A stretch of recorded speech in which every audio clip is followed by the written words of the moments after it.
30 январдан ачкачылык жарыялап, ошо кечээ кирдик.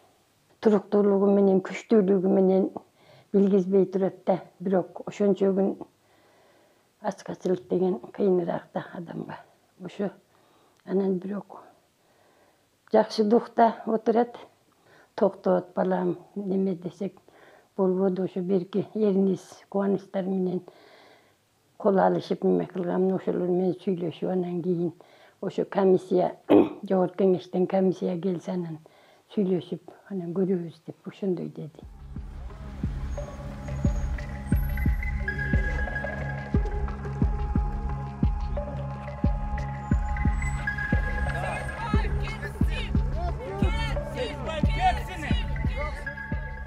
Патриот уулду тууп, сыймыктанды биресе кийдим дагы. Ошо. Кийдим дагы. Ак ыйлет сынбайт дейт. Үмүтүбүз жакшылыкта болуп атат азыр. Айдын 15-и жарык болсо 15-и караңгы, 15-и караңгы болсо 15-и жарык дейт. Жакшылык болор.